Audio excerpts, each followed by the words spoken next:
So I just filmed like a 8-minute introduction that I don't even know if I'm gonna use because it was so long, extremely long, that I'm not gonna use. So welcome back to Making a Toy Part 3. Oh, in Making a Toy Part 1, I decided I wanted to get into the designer toy space. So I went ahead, designed a toy, bought a 3D printer, printed it out, and I got this. So with him, yeah, I painted him black and then dry brushed him up real gold. I love this guy. This is Cube Kid V1. So Cube Kid V1, I love this guy. Part 2 came along. How can I mass produce this? I decided to make molds. It was some failed attempts. It was debauched, so it didn't work out. Part 3, I said I'm going to redesign this guy, make him more efficient as far as designing on him and creating on him, like painting different colorways and stuff like that. And I wanted to do something that I could actually sculpt myself, which I did in a program called Nomad on my iPad. So in today's video, I'm going to show you guys all the things that I've been creating in Nomad, and I'm going to be painting a few figures for you guys as well. So sit back and relax and enjoy this journey, baby. Let's get it.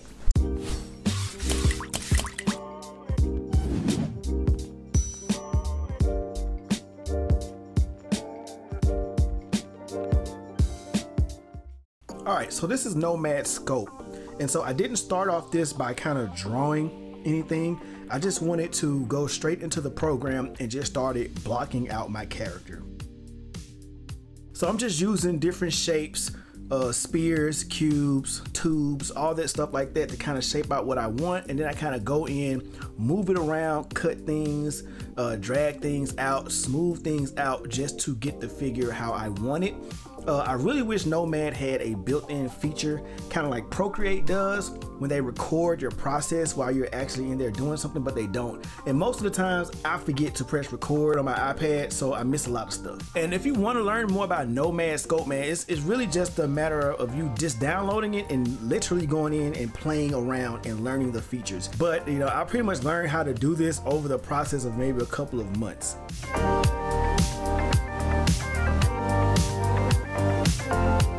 So this is the final results of the new Cube Kid V2. I like it a lot.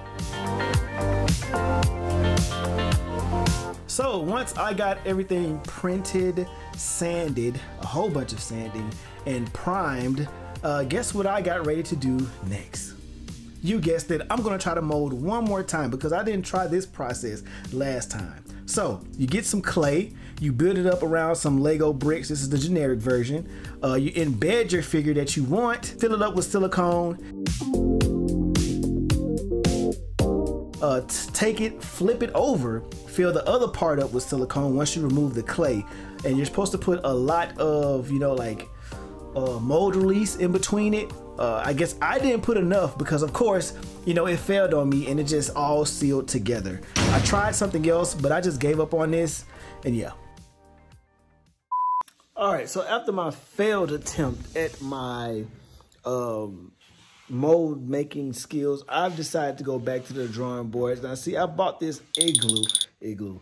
I bought this Elegoo Neptune 3 couple of months ago. Finally been able to just take it out the box and get it to working and get it to going. And I just did this test print. Now this is a filament printer.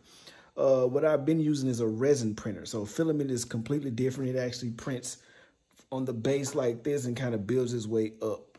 So this is what this does, and I'm able to get much larger prints on this. And if you want to know a little bit more in detail about this machine and the slicing software, which I'm about to teach myself right now, you know, sign up to the Patreon, man. Over there, I'll help you out with whatever you need. Just ask if I can get the answer. I'll try to get it for you, you know. But yeah, it's a great community over there. We just hang out and chill, and you know, we currently right now are doing a custom for the people who were actually a part of the Patreon at that time, you know, are passing the shoe around. So yeah, consider joining the Patreon and join the club, baby.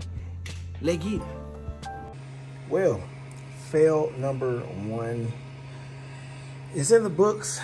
This is probably only about maybe an hour and a half of printing out of the 2 days that this thing is supposed to take. I'm glad it happened now. instead of when it was, you know, like a day within the print.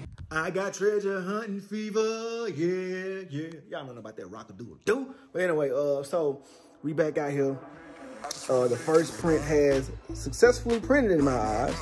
So yeah, this took about 8 hours to print. I just wanna make you mine.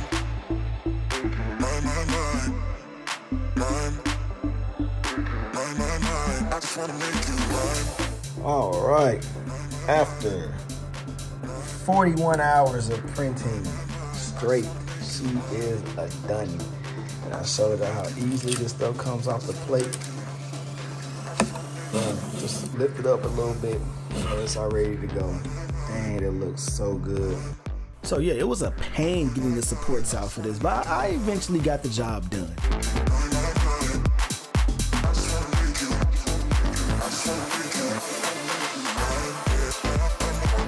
And so right now I just want to show you guys the comparison process of my biggest figure to my medium figure.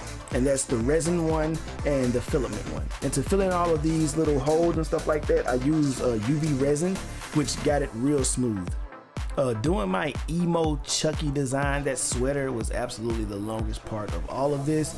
That's why that figure will be very rare, because I won't be doing that one too often.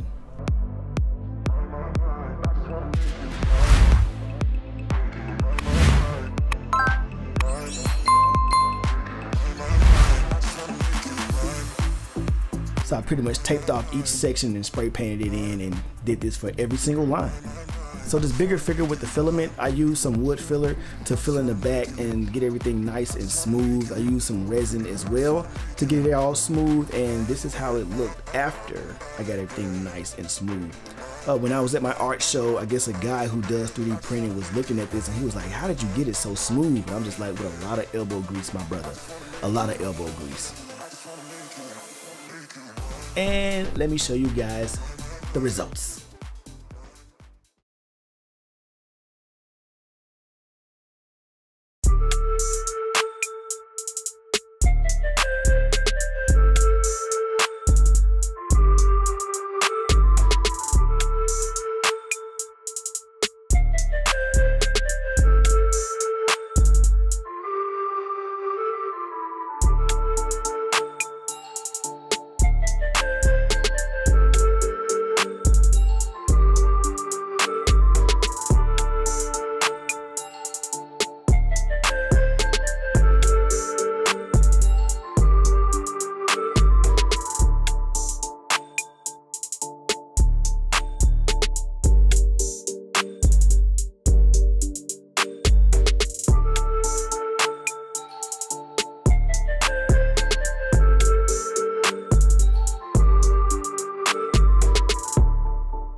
Yo, man, I hope you guys enjoyed today's video, man. Shout out to my little cute kid. I call this guy my street Grammy. You feel what I'm saying? Because of that gold color.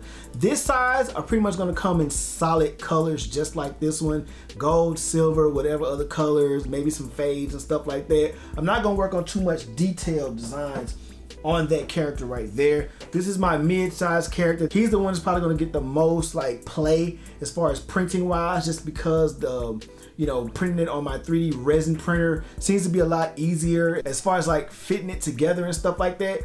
So he's probably gonna get the most play and get the most designs done on him. But my showstopper right here, man, like this size figure right here is definitely gonna be one that's going to be more exclusive just because of the amount of time that it takes to print him and the prep and everything that goes into like painting this and making him look good. So yeah, this is gonna be like the showstopper guy. He'll come out every now and then on some of my more favorite character designs. So what I think I've decided to do is I'm going to put the actual picture design on my website. I'm only making one at a time. So I'm not gonna run like, you know, I'm not gonna make like 5 Chuckies, you know what I'm saying, and sell this. I'm not gonna do it like that, at least not now. Some of them I wanna make in sets, like some of these guys have like 4 or 3 characters that just come in a set. It makes sense to sell them as a set. If they don't sell as a set, you know, and I'll think about just separating them and selling them its individual pieces. But yeah, go over to the website right now, man. Check it out and pre-order those right now so you can already have yours ready to go when it comes time for it to get made. So yeah, man, I hope you guys enjoyed today's video. Make sure you guys like, comment, subscribe. Stay tuned for more videos, more shoe content, more everything, just more all around art coming your way, man. I appreciate you guys, and I'll see you guys in the next video, man. And your boy out. Enjoy the journey.